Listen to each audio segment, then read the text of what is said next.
Hello दोस्तों, good morning. स्वागत है एक बार फिर से आप सभी का एमजेटी एजुकेशन में। दोस्तों आज है 3 फरवरी। आज की वीडियो में हम लोग बात करेंगे 3 फरवरी 2023 के मोस्ट इंपोर्टेंट करंट अफेयर के क्वेश्चंस के बारे में। पूरी वीडियो बहुत ही ध्यान से देखिएगा। पूरी वीडियो बहुत ही अच्छे से डिटेल में समझाई गई है। साथ ही साथ हम लोग रिवीजन भी करते चलेंगे पिछले दिनों का भी, तो आप एंड तक देखेंगे। चलिए पहले क्विकली रिविजन कर लेते हैं कल के करंट अफेयर को। तो दोस्तों, आंध्र प्रदेश के सीएम जगनमोहन रेड्डी ने घोषणा की है कि वो अपनी नई राजधानी बनाएंगे विशाखापत्तनम में। बजट 2023 पेश किया गया और इसमें 2047 तक भारत को एनीमिया मुक्त करने की घोषणा की गई है। और भी बहुत सारी घोषणाएं हैं, धीरे धीरे करके हम लोग रोजाना एक एक दो दो पॉइंट कवर करते चलेंगे। भारतीय सेना ने अभी त्रिशक्ति प्रहार नाम से एक सैन्याभ्यास किया है उत्तर बंगाल में। और संयुक्त अरब अमीरात ने अल मिनहाद का नाम बदल करके हिंद शहर कर दिया है अपने देश में। भारत के नए औषधि महानियंत्रक डॉक्टर राजीव सिंह रघुवंशी को नियुक्त किया गया है। और वहीं मेघनाथ देसाई ने एक पुस्तक लिखी है the poverty of political economy. G Kishan Reddy ji, जो कि केंद्रीय पर्यटन मंत्री हैं, इन्होंने भारत भ्रमण 2023 पहल शुरू किया हुआ है। और पुरुष हॉकी टीम के मुख्य कोच ग्राहम रीड ने इस्तीफा दे दिया है। ये इंपॉर्टेंट है, पूछा जा सकता है आपसे। और अभी 1 फरवरी को भारतीय तटरक्षक दिवस मनाया गया। वरिष्ठ अधिवक्ता पूर्व कानून मंत्री शांति भूषण जी का निधन हो गया है और इन्होंने ही 44वां संविधान संशोधन पेश किया था बिल। ठीक, ये टॉप 10 करंट अफेयर के क्वेश्चंस थे कल की वीडियो से, जिनका आपने किया 1 मिनट में रिवीजन। अब आज की करंट अफेयर। पहला क्वेश्चन, विश्व आर्द्र भूमि दिवस कब मनाया जाता है? दोस्तों ये प्रत्येक वर्ष 2 फरवरी को मनाया जाता है, वर्ल्ड वेटलैंड डे। ये क्यों मनाया जाता है? जिससे दुनिया भर में जो वेटलैंड्स हैं, जो आर्द्र भूमियां हैं, उनको चिन्हित किया जा सके, उनको प्रिजर्व किया जा सके, ठीक है, उनको संरक्षित किया जा सके, तो इसके लिए मनाया जाता है। अब बात आती है 2 फरवरी को ही क्यों मनाया जाता है? क्योंकि दोस्तों 2 फरवरी 1971 में ईरान का एक शहर है रामसर, वहां पर एक कन्वेंशन हुआ था। ये कन्वेंशन वेटलैंड्स को लेकर के हुआ था और इसी वजह से इसी की वर्षगांठ से हम लोग मनाना शुरू किए। लेकिन इसकी 16वीं वर्षगांठ पर इसकी शुरुआत हुई। 16वीं वर्षगांठ इसकी पड़ती है 1997 में, तो तब से ये दिवस मनाया जाना शुरू हुआ है। आज अगर देखा जाए तो भारत भर में ही केवल 75 ऐसे रामसर साइट हैं। अच्छा, एक चीज और, जो वेटलैंड्स चिन्हित किए जाते हैं उन्हें रामसर साइट्स के नाम से जाना जाता है। और ऐसे भारत में टोटल 75 हैं आज के टाइम पर। थीम इस बार की रखी गई है वेटलैंड रिस्टोरेशन। क्लियर? तो विश्व आर्द्र भूमि दिवस 2 फरवरी इंपॉर्टेंट डे है, याद रखिएगा। ग्लोबल वार्मिंग का सामना करने के लिए आर्द्र भूमि जैसे दलदल तथा मैग्रोव के बारे में जागरूकता फैलाना है। अच्छा, एक चीज और आया है, बता दे रहा हूँ, दिमाग में आ गया। भारत में अगर पूछा जाए पहली रामसर साइट किसे चुना गया था, तो आप बताएंगे चिल्का झील। जो चिल्का लेक है ना, भारत की खारे पानी की सबसे बड़ी झील, उड़ीसा में स्थित है, तो उसे पहली रामसर साइट ऑफ इंडिया ये चुना गया था। क्लियर है? चलिए आगे बढ़ते हैं। अगला क्वेश्चन है, हाल ही में भारत के किस पूर्व प्रधानमंत्री को यूके द्वारा लाइफ टाइम अचीवमेंट अवार्ड से सम्मानित किया गया?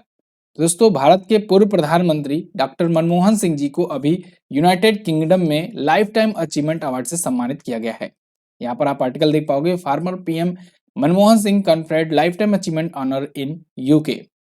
दोस्तों इनके द्वारा जो आर्थिक और राजनीतिक क्षेत्र में योगदान दिया गया इंडिया में, वो कोई कभी भुला नहीं सकता। एलपीजी का प्रस्ताव इन्होंने दिया था जब ये वित्त मंत्री थे उस टाइम पर, 1991-92 के दौरान, जब भारत बहुत ज्यादा आर्थिक संकट से जूझ रहा था। उस टाइम पर इन्होंने लिबरलाइजेशन, प्राइवेटाइजेशन और ग्लोबलाइजेशन का कॉन्सेप्ट दिया था, जिसकी वजह से भारत की इकोनॉमी दोबारा से खड़ी हुई। इसके बाद ये प्रधानमंत्री बने। सन 2004 से लेकर के 2014 तक भारत के ये प्राइम मिनिस्टर रहे। तो इनका जो भी कंट्रीब्यूशन रहा इंडिया को ग्रो कराने में, उसके लिए इनको यूके द्वारा लाइफ टाइम अचीवमेंट अवार्ड से सम्मानित किया गया है। क्लियर? अच्छा, इसके अलावा और भी लोगों को सम्मानित किया गया है। एक्चुअली में भारत की आजादी के 75 साल पूरे होने के मौके पर यूके इंडिया अचीवर्स ऑनर पुरस्कार दिया गया और इसके तहत ऐसे 75 हस्तियों को, सेलिब्रिटीज या बड़े बड़े लोग हैं जो, उनको सम्मानित किया गया है।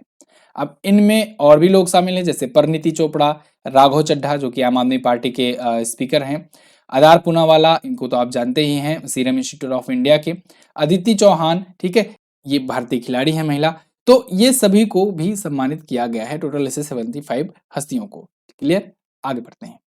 हाल ही में अडानी ग्रुप ने किस देश के हाइफा बंदरगाह का अधिग्रहण किया? तो दोस्तों अडानी ग्रुप एक तरफ तो मुसीबतों से जूझ रही है, वहीं दूसरी तरफ इसने इजराइल का जो हाइफा पोर्ट था, हाइफा बंदरगाह था, उसका सक्सेसफुली एक्विजिशन कर लिया है। गौतम अडानी गए थे वहां पर, इजराइल के पीएम से मिले, बेंजामिन नेतन्याहू से, और एक समारोह आयोजित हुआ और उस समारोह में फाइनली अडानी ग्रुप को कंप्लीटली ये सौंपा गया इजराइल का हाइफा पोर्ट है। दोस्तों हाइफा पोर्ट का एक इतिहास भी है। एक्चुअली में ऐसे बताया जाता है कि जब फर्स्ट वर्ल्ड वॉर चल रहा था 1918 के आसपास में, तब भारत और इजराइल की दोस्ती पहली बार नजर आई थी, जब भारतीय शहर मैसूर, हैदराबाद और जोधपुर के सैनिकों को भेजा गया था हाइफा की आजादी के लिए, और वहां पर जाकर के इन्होंने लड़ाइयां लड़ी थी और हाइफा को इजराइल को दिलाया था। तो इस वजह से इजराइल और इंडिया का थोड़ा सा एक इमोशनल बॉन्डिंग भी है। और ये हाइफा आप देखोगे दिल्ली में एक हाइफा चौक भी है, ठीक है। हाइफा चौक अभी कुछ सालों पहले जब इजराइल के प्राइम मिनिस्टर आए थे तो फिर यहाँ पर हाइफा चौक का उद्घाटन किया गया था, तो उसी वीरों को याद करते हुए किया गया था। और ऐसे ही वहां पर इजराइल में है हाइफा पोर्ट, हाइफा बंदरगाह। तो अब अडानी ग्रुप उसको एक्वायर कर लिया है 1.2 बिलियन डॉलर में, और इसके तहत अडानी ग्रुप जो है ये वहां पर, जो कि तेल अवीव में स्थित है, वहां पर आर्टिफिशियल इंटेलिजेंस लैब स्थापित करेगा। क्लियर। अब इजराइल आया है, चलिए वर्ल्ड मैप में दिखाता हूँ इजराइल है कहां पर। तो वर्ल्ड मैप में आप देखोगे तो सबसे पहले ये रहा अपना प्यारा भारत, यहां से आपको आना है इजराइल की साइड। तो इजराइल के लिए आने के लिए आप इधर आओ, सीधे ईरान, इराक वगैरह, सीरिया वगैरह को छोड़ते हुए इधर जॉर्डन के पास एक देश दिखेगा इजराइल। ये छोटा सा देश है, ये छोटा सा देश है, लेकिन आसपास के जितनी कंट्रीज है सब इससे डरते हैं। चलिए, तो ये एक्चुअल में है इजराइल। यहां पर आप देखोगे तो ये रहा हाइफा, ये रहा हाइफा, ठीक है, यही है हाइफा पोर्ट। और इसी पोर्ट का अधिग्रहण किया है किसने? गौतम अडानी ने। क्लियर। वैसे गौतम अडानी की नेटवर्थ लगातार गिर रही है और कल मैंने इस पर एक वीडियो भी दी थी। अभी आगे हम लोग बात करेंगे गौतम अडानी अब किस नंबर पर पहुंच चुके हैं भारत के अमीर व्यक्तियों में। वैसे इजराइल के बारे में अगर बात करें तो इजराइल की राजधानी होती है जेरूसलम। यहाँ के जो प्राइम मिनिस्टर हैं वो दोबारा से बेंजामिन नेतन्याहू बन गए हैं, अभी छठी बार बने थे। इसके अलावा यहाँ की मुद्रा होती है न्यू शकेल। यहाँ की संसद का नाम होता है द नेसेट। आगे देखते हैं, हाल ही में मैनुएला रोका बोटे को किस देश की पहली महिला प्रधानमंत्री नियुक्त किया गया है? तो अभी मैनुएला रोके बोटो को दोस्तों गिनी गणराज्य का बनाया गया है पहली महिला प्राइम मिनिस्टर या फर्स्ट वीमेन प्राइम मिनिस्टर। यहाँ पर आप देख पाओगे Manuela Roca Bote has appointed as the first female PM of Equatorial Guinea. ये इक्वेटोरियल गिनी की नियुक्त की गई है पहली महिला प्रधानमंत्री। वहां के जो राष्ट्रपति हैं तियोदोरो ओबियांग न्यूमा मबासोगो, इन्होंने नियुक्त किया है। ये एक्चुअल में 1979 से ही राष्ट्रपति हैं वहां पर, और 1979 से ही शासन कर रहे हैं। प्रधानमंत्री बस चेंज होते रहते हैं, ठीक है। तो प्रधानमंत्री मैनुएला रोको बोटे बन गई हैं, जो कि पहले शिक्षा मंत्री हुआ करती थी। चलिए इक्वेटोरियल गिनी को भी देख लेते हैं वर्ल्ड मैप में। तो अगेन आप वर्ल्ड मैप में देखोगे ये रहा अपना प्यारा भारत। यहां से आपको आना है इस बार अफ्रीकन कॉन्टिनेंट में, ये रहा अफ्रीका। अफ्रीका में आप आओगे तो यहाँ पर आपको गिनी दो मिलेगा, दो जगह। एक गिनी यहाँ पर दिख जाएगा, ठीक है, गिनी, और एक गिनी यहां पर आपको दिखेगा इक्वेटोरियल गिनी जिसे कहते हैं, ये रहा इक्वेटोरियल गिनी। तो यहीं पर चेंजेस हुआ है, ठीक है, यहीं की प्राइम मिनिस्टर ये बनी हुई हैं।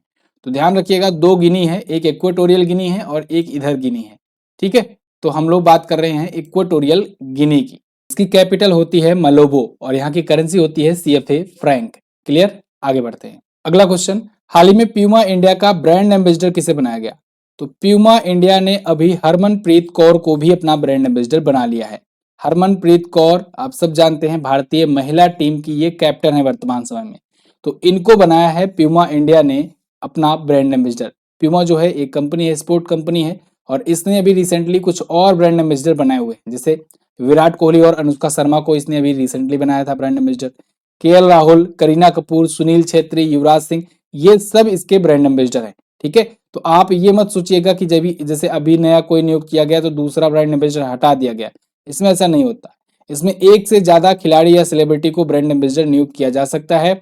सबको अलग अलग कैंपेन, अलग अलग प्रोग्राम दिया जा सकता है, या फिर दे दिया सभी को एक साथ एक ही कैंपेन का को प्रमोट करने के लिए दे दिया जाता है, ठीक है। तो ब्रांड एम्बेसडर मतलब कि वो कितने को भी नियुक्त करें, जिनको पैसा देंगे वो भी उसका ब्रांड का इंडोर्समेंट करेंगे। जैसे आप देख लो, बहुत ही सिंपल एग्जांपल है, ये मैं कर लेता हूँ, आप ड्रीम 11 पर टीम बना लो, तो उसमें सभी खिलाड़ी बारी बारी दिखने को मिल जाते हैं, तो सभी उसके ब्रांड एम्बेसडर हुए, ठीक है, सभी ने पैसा लिया।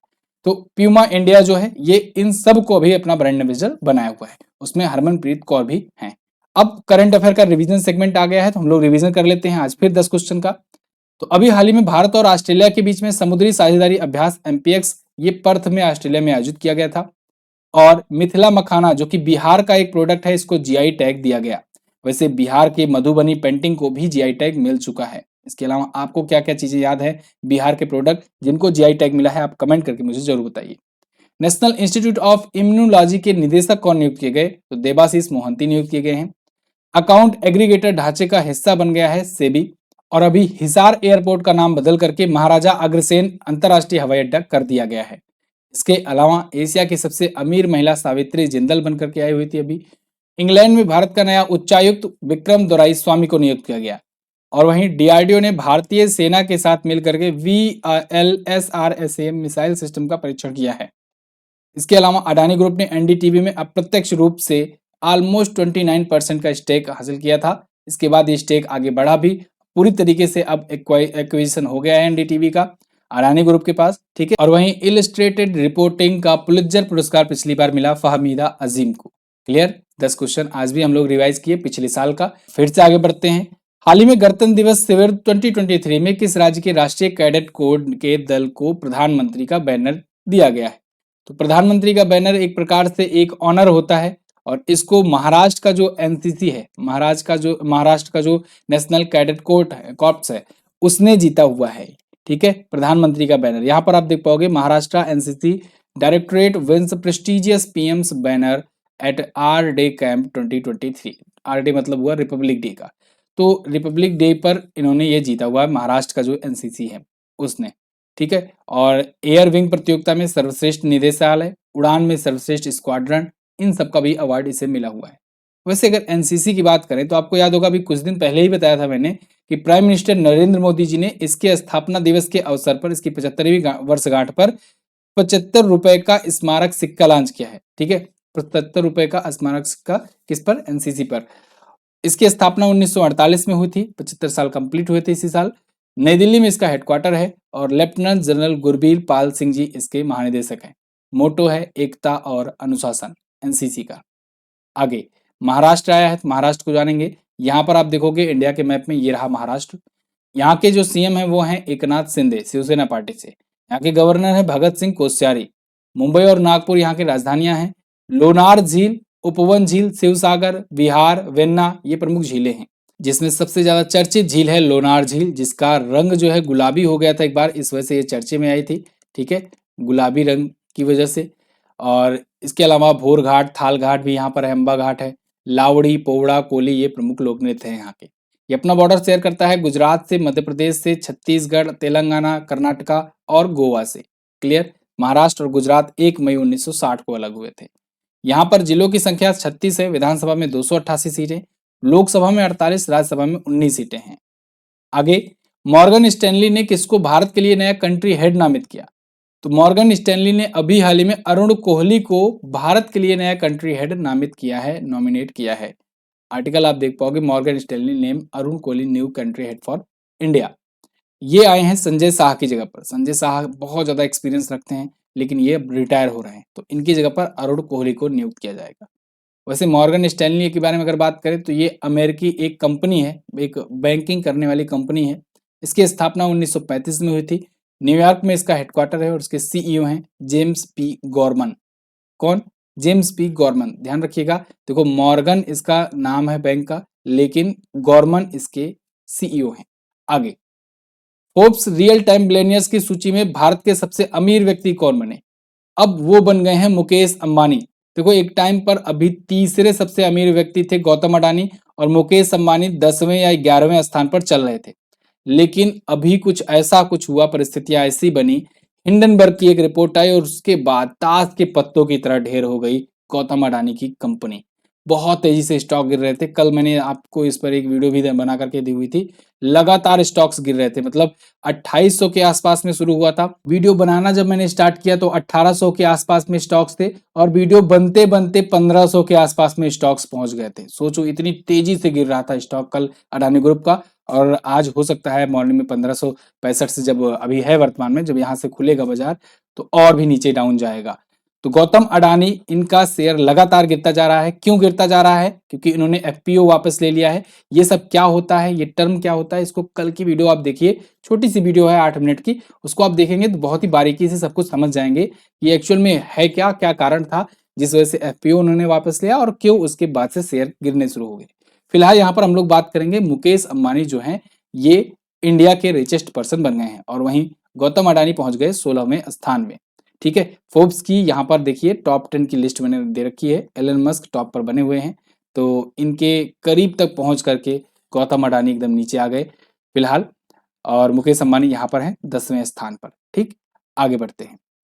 अगला है एमएसएमई के लिए संशोधित क्रेडिट कार्ड गारंटी योजना कब से प्रभावित होगी। तो देखो बजट में इसके बारे में उल्लेख किया गया है कि एमएसएमई जो होगा, micro small and medium enterprises जो होगा, उसके लिए संशोधित क्रेडिट कार्ड गारंटी योजना लागू की जाएगी इस बार।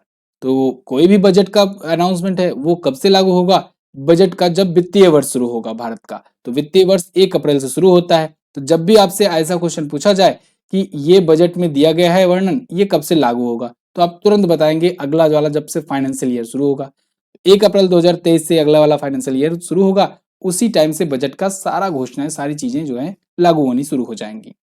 तो यहाँ पर देखो क्रेडिट गारंटी स्कीम कंटिन्यूएशन किया जाएगा बूस्ट एमएसएमईज को, ठीक है, बूस्ट करने के लिए। और इसमें 9,000 करोड़ रुपए एड ऑन किए जाएंगे, ठीक है। 2 लाख करोड़ रुपए तक का अतिरिक्त कोलेटरल फ्री सिक्योर्ड लोन ये सक्षम करेगा, ऐसी घोषणा की है वित्त मंत्री निर्मला सीतारमण जी ने। लोन की लागत में 1% की कमी भी आएगी। ये सभी अनाउंसमेंट की गई हैं बजट में। बजट पर मैंने आपको डिटेल वीडियो दी हुई है, उसको तो जरूर देखिएगा क्योंकि बजट से क्वेश्चन तो बनना ही बनना है। वैसे 1 फरवरी 2023 को निर्मला सीतारमण जी ने अपने कार्यकाल का 5वां बजट पेश किया और प्रधानमंत्री नरेंद्र मोदी जी के कार्यकाल का ये 10वां बजट था। क्लियर, आगे देखते हैं। हाल ही में आईएमएफ ने बांग्लादेश को कितने अरब डॉलर के सहायता पैकेज की घोषणा की है। तो दोस्तों इंटरनेशनल मॉनेटरी फंड आईएमएफ ने बांग्लादेश को 4.7 अरब डॉलर की सहायता पैकेज की घोषणा की है। 4.7 बिलियन डॉलर, बहुत बड़ा अमाउंट है। और पाकिस्तान मांगता रह गया, पाकिस्तान को देते देते वापस हो गया, वापस हाथ खींच लिया आईएमएफ ने। हालांकि अब उम्मीद है पाकिस्तान को भी मिल जाए, क्योंकि आईएमएफ ने ये कहा था, मैंने आपको बताया भी था इसी डेली करंट अफेयर सीरीज में, कि आईएमएफ का कहना ये था कि पेट्रोल और डीजल के दाम आप बढ़ाओ तब फिर मैं आपको लोन दूंगा।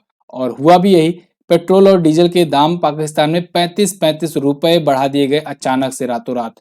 और इस वजह से हो सकता है आईएमएफ जो है वो अब लोन सैंक्शन कर दे पाकिस्तान के लिए। फिलहाल यहाँ पर बांग्लादेश की बात करेंगे।